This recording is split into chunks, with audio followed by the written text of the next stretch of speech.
All right. So you know the classic Aesop fable, right? The tortoise and the hare. From the perspective of the rabbit, it's about the dangers of overconfidence. Just when you think you know everything, that's when a sneaky turtle is going to come up and beat you.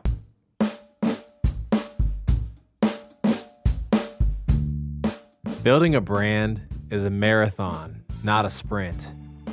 Today on our show, we have the stories of two guys who show us that in order to win, you got to take it slow, build it right, and sometimes eat a little humble pie.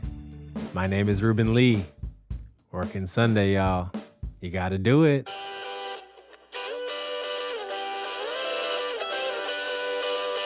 You know, as an artist, you got to invest a lot, man.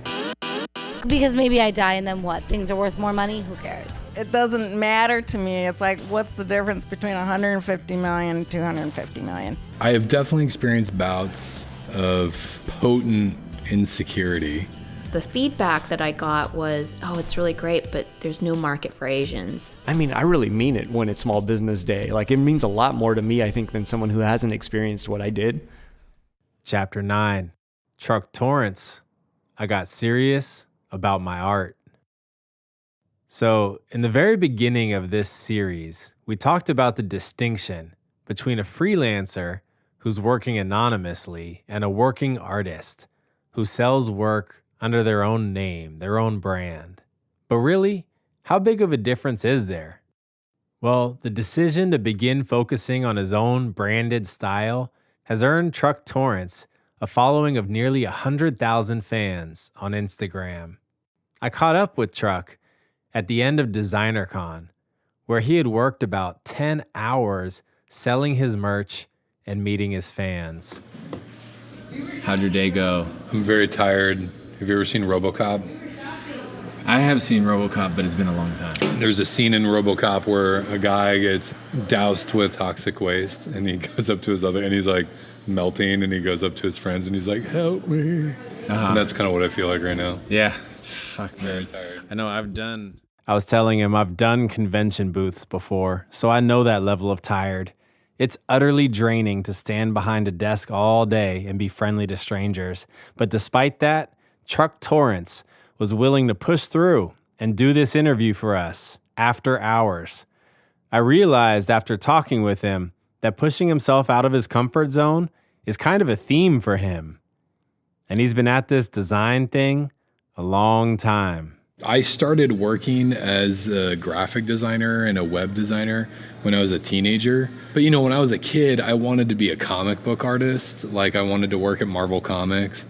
I've definitely looked at some of the projects I've worked on and thought to myself, these are things that I would have gone nuts over when I was a kid. These days, Truck Torrence is best known for creating pop culture emojis. Yes, emojis. Those little drawings that you text with. In fact, not only has he made the officially licensed emojis for the Star Wars characters, Disney contracted him to make emojis for the Marvel Comics universe. We're talking Black Panther, Deadpool, Venom, everybody. There are these epic photos on his Instagram page of real-life superstar actors who play these characters wearing his emojis as masks. For a self-described comics fanboy, it's a dream come true. But he definitely didn't always believe this was a possibility for him. I have definitely experienced bouts of potent insecurity, and a lot of it was when I was younger. But when I was in my 20s, I didn't even really share my art with anybody. And a lot of it was because I didn't think I was good enough. And then when I was about 30, or maybe in my late 20s, there ended up being a big renaissance for pop culture art. They had all these like cool themed art shows. So it's at this moment in our interview when a security officer came up and told us they were closing up the room we're in. Okay. All right. Thank you. Should we move in there? Yeah. I guess we can try it out. See how it goes. So we packed up our mics and tried to find a new spot. You might hear some hotel lobby music in the background. But anyway, back to the story. Truck is currently in his mid-30s, but he was saying that when he was in his late 20s, a pop culture art movement started. Galleries started to show artwork that was based on old movies and TV shows. And I could see this kind of boom starting to happen, and I just wanted to be a part of it. I decided to just get really serious about my art. So remember, Truck had been a graphic designer for years, but he wasn't an artist. He didn't know how to sell his own work and carve out an identity for himself in the mind of the public. And so I would try and draw every day. I would set goals for myself and trying to develop a coherent and cohesive style that would be unique to me. It's interesting to think that he dedicated years, purposefully, to developing this emoji style, which now seems so obviously his. This is where the turtle and the hare come in. I feel like the natural inclination for most of us rabbit-minded people is to just start making work. Show it around a little bit, post it on Facebook, get frustrated when people don't immediately recognize and reward our amazing talent. Then back to the drawing board, keep working. I have friends who've been stuck in this creative rinse and repeat cycle for years. But not Truck. Even though he had over a decade of design experience, he realized that when it came to the art game, he was at square one. So he humbled himself down and found a mentor who was only 1 year older than him. Her name, Amanda Vazell. She was a functioning, independent artist that had her own studio, and she's a year older than me. And I was like, how? You know what I mean? I was like, how do you do that? And so I'd send her these emails. I'd be like, hey, here's a bulleted list of 40 questions. If you have 5 minutes, can you answer them? And she was very nice and very generous. And she answered a lot of my questions. But then at a certain point, she was like, hey, man, yeah, these are all great or whatever, but why don't you just come and hang out with me in my studio and you can intern with me, and that way you can learn on the job. So he started interning with Amanda. And it was at this very convention, actually the first full-on designer con, when he first brought his work for sale directly to the public. His mentor had a booth. And she was like, hey, if you want a little corner of the table, just show some of your art and just see if people like it. And so I made these little resin casted figures, and I stayed up all night and I made a ton of buttons and stuff. And then I stood there and I wasn't even selling anything. And I watched as people would come up and look at what I had done. And they were like, oh my God, what is this? Who did this? Blah, blah, blah. And I had cards and I would give them to people, and I started kind of making contacts. And man, my whole world kind of cracked open. So with that humble start, in just a few short years, his world would crack open even bigger. He had a solo art show at a venue in Hollywood called Gallery 1988. To prepare for that show, he slaved over these massive paintings that took epic movie scenes and reimagined them with every character lovingly recreated as an emoji. The show was a success. People loved them. And coincidentally, not long after that, Lucasfilm started asking around for an artist who could help them design some emojis of the Star Wars characters for Twitter. And they said, oh, this would be really, really good. This would be perfect. And the rest, as they say, is history.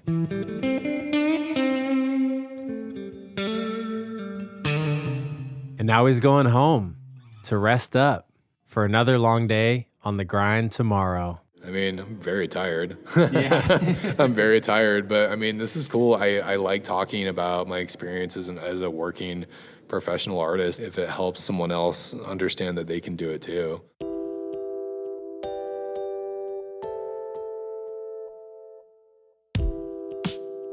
Truck Torrence goes by the pen name 100% Soft.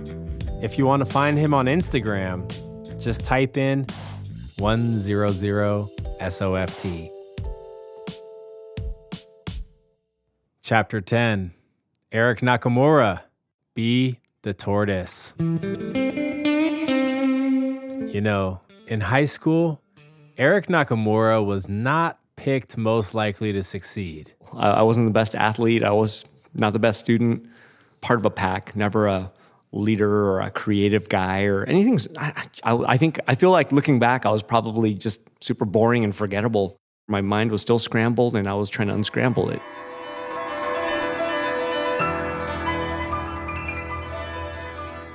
But what if I told you that this scrambled, unremarkable teenager would go on to turn a photography hobby into a creative empire? I'm talking international magazine contracts, art galleries, hell, even a restaurant. Nearly lose it all and bounce back even stronger. Shall we begin? Oh, yes, please. Eric is Japanese American. That's important because his company, and really most of his intellectual life, has been spent exploring what it means to be Asian American. Your father was in a concentration camp? Yeah, I mean, they call it an internment camp. I think when I was a kid, it was called concentration camp. It's weird. Now it's called internment camp, but it's a Japanese American internment camp. Yeah. My dad was 8, 9, 10, 11, 12, that age. And his family, they were all rounded up and put into a camp in Arizona. They had a farm, farm, trucks, and all kinds of stuff. And they lost all of it. And when they came back, it wasn't theirs anymore. So, I think it's, 111,000 Japanese Americans were rounded up and put into camps. That's crazy. Eric's dad grew up to become an auto mechanic. He met Eric's mom at the gas station he worked at in LA's Japantown, just a couple blocks from the art gallery Eric owns that we're sitting in right now. And if one thing is true about Eric's upbringing, it's that his parents definitely did not want him to become an artist. I mean, they're traditional Asian or Asian American parents.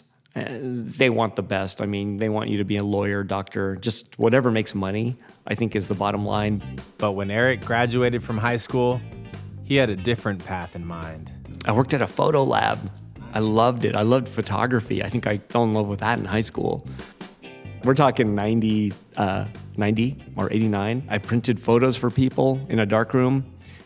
And meanwhile, I was doing my own work and I was shooting punk rock bands. That was my thing. And I would go to shows and take pictures of bands and befriend those bands. And I would always offer the photos for free. I'll be like, I work at a lab. I'm going to print these photos. You want them? I'll send them to you for free. And I would get their addresses, just mail them right up to the person, and they would get them. And sure enough, someone would call me. I mean, Chris Cornell from Soundgarden, he called me like more than once and put me on guest lists for future shows just, for a while, like years. And it was just because, I just sent him photos and I wasn't like a weird, creepy creeper or anything. You know what I mean? I just said, here, no strings attached. Here's a gift, right? Goodwill, right? Just give it to them, and maybe when they come back, I'll get to shoot them again. And that was all I wanted.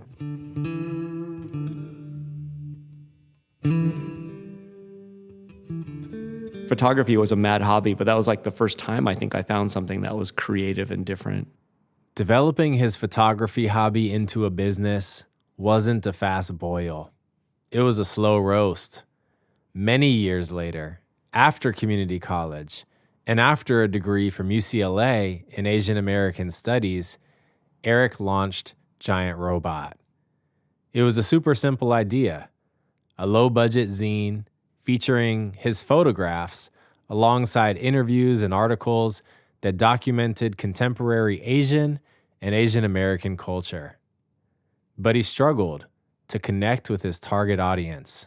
Asian Americans at that time weren't into zines. They were into magazines and glossy stuff. So when you had something punk rock stapled together kind of by hand and photocopied, it just wasn't attractive. I was kind of making a zine for my people. You know what I mean? It sounds stupid, right? But then I realized that, well, who are my people? I mean, I'm going to punk rock shows where I'm one of 3 Asian people there. It attracted my people who were everyone else, like all the other people that were into, that were open-minded to things like that. Yeah. And But then, over time, Asian Americans and Asian kids, all sorts, did come around.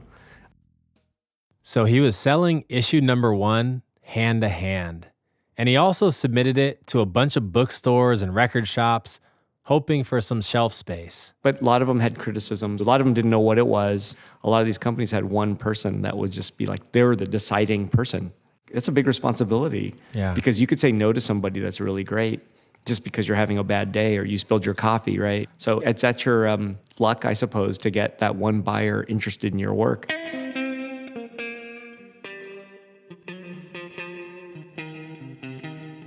And he did get one buyer interested in his work. The magazine buyer for Tower Records. I think I needed to make 1,000 copies of the second one because Tower Records wanted to carry the zine internationally. They wanted, the tiny photocopied zine to be in every Tower store in the world. Issue number 2. Yes. Wow. He got to work, but right away, Eric ran into a harsh reality. Printing 1,000 copies of a 68-page digest-sized magazine, even in black and white, was not that cheap. It was more money than I had. How'd you pay for it? I think it just took time. I just had to wait and accumulate some money and go to it. You know? Yeah, it was just one of those things that was a shock. I was like, of course I'm going to get those done. It's easy. And I'm like, oh, printing. Yeah. It's always a roadblock, right? How did they sell? Really well. I mean, yeah, enough where I saw a future right away. People were buying them. He was stoked. But even with good sales, it seemed like every dollar of profit was going back into the magazine. I mean, in the beginning, there's just no money. I mean, all the money that was being made, if anything, was going right back into the next issue. A few more dollars, let's add more color, A few more dollars, let's add better quality paper. Just like everything was baby steps all the way through. Making a magazine is just barely skirting by. I mean, I hate to say it, we need a grant for that kind of stuff. I mean, I should have got 5 MacArthur grants or something because, you're fighting the greatest fight ever, but it's just not working, It's not enough. It's not enough. But Eric's not a quitter. He's the turtle in the race, slowly but surely making his moves. And the same way he built the magazine with baby steps, he started expanding into different lines of business. First, there was a store that sold cool Asian American pop culture stuff. Then an art gallery down the street. Then another store in New York and one in San Francisco. It seemed like the good times would never end. I didn't realize that you had started a restaurant. Yeah, man, that was that was a bad idea. Okay. When we come back, what happens when the economy crashes and you see your dreams, everything you've worked for nearly 2 decades to build, crumbling around you? Stay tuned.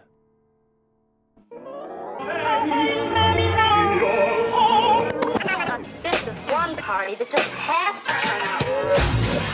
Hey, fam. As you can probably tell, it took many moons to put this series together. And if you dig it, chip in $1 or $3 to our Patreon account, patreon.com/Working Sunday. There's a link in the show description. And for just $3 a month, I'll shout out your name or your business name in future shows. So your brand grows as this brand grows. Get it? Got it? Good. Thanks, y'all. Appreciate you. Now back to the show. In 2008, the economy crashed. It really hit Giant Robot in 2009. His customers evaporated, and all of these businesses that he had started with gum, spit, and tenacity started failing. What did you feel in 2009? It was pain. Knowing, watching the magazine kind of get worse and worse in terms of circulation. We were just going downhill, quickly. Ads are dropping out. Knowing the money's getting tighter. It was really humbling, man. I worked, is it 16 years or 17 years at that point? And knowing that I'm in debt now? Wait a second, I worked this long, and to be in debt after that much time, that's crazy, right? It's Like how could that be? But it happened. Just imagine, I'm a dude who owns a company with shops in 3 cities. I kept the LA ones, but I had to close them all, lay people off, and I felt like it was starting all over.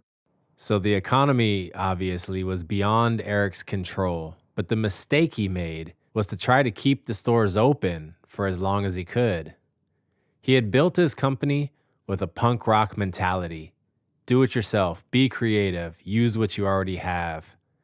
But what he found is that when you reach the scale that he had reached, you can't just move to a top ramen diet or borrow a couple $100 to keep going. Because, it's one of those things, hey, man, it's going to get better. I'll just put it right back in. It's going to get better. That's what I did in the beginning, right? Like that really dumb thing kind of. And the pragmatic me now who has learned so much, I'm like, no, that's not what you do. You can't throw money into a fire and have it like the fire go away. The fire gets bigger, right? Eric faced a big choice. I had people saying, if you stop right now and just walk away from Giant Robot, you'll be all right. And I had like 1 or 2 people say, hey, no, try it. See if you could fix this. This is like a Rubik's Cube. It's completely tangled. You got to untangle it. Find out how to do it one step at a time. Figure it out. And so I decided I'm going to go that route. I'm going to try this,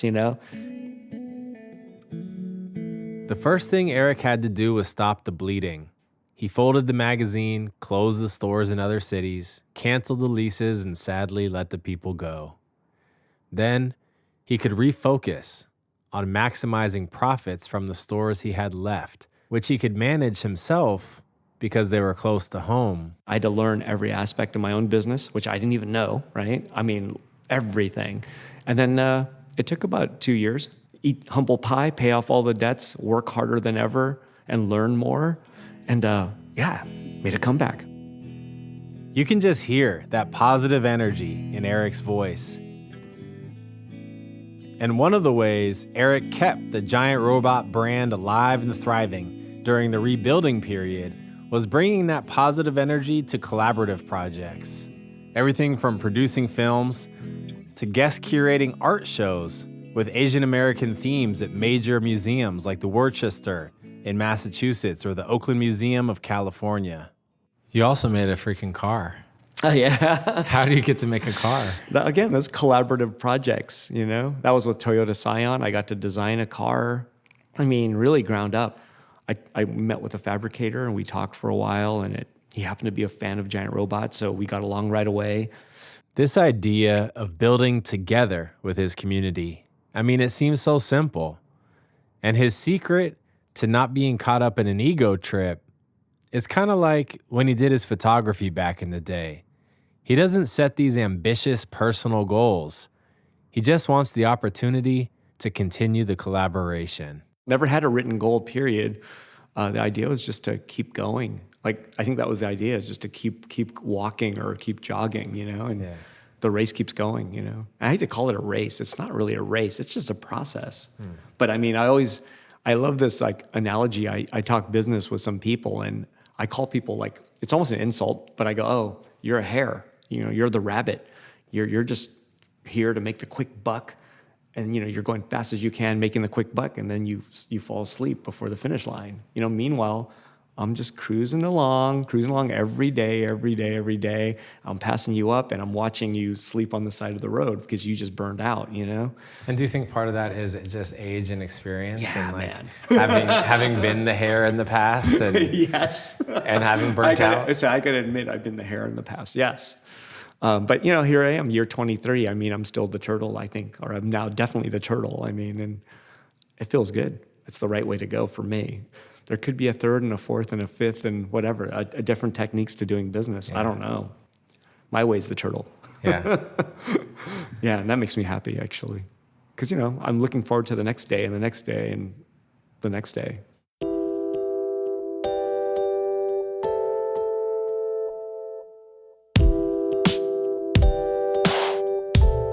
Be the turtle.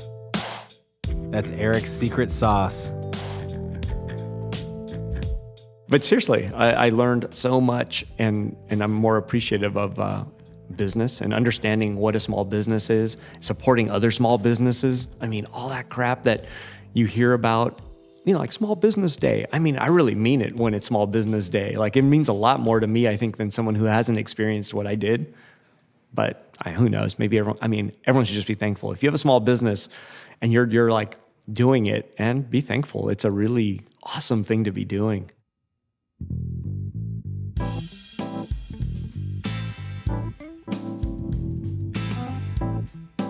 Eric Nakamura.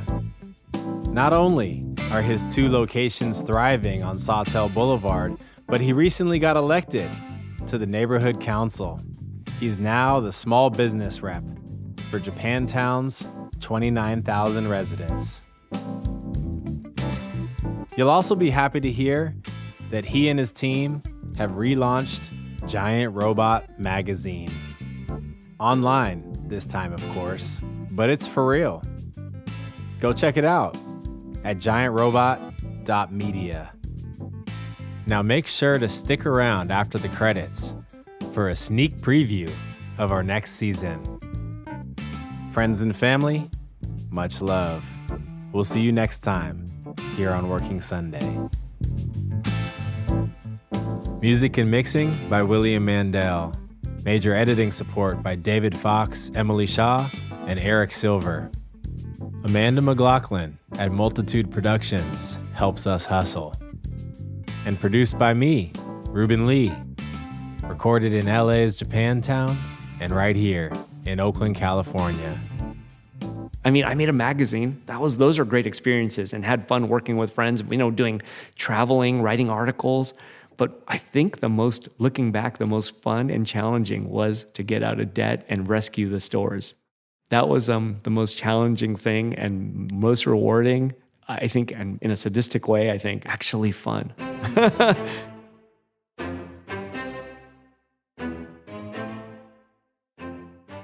Hey guys and gals, that's it. That's all.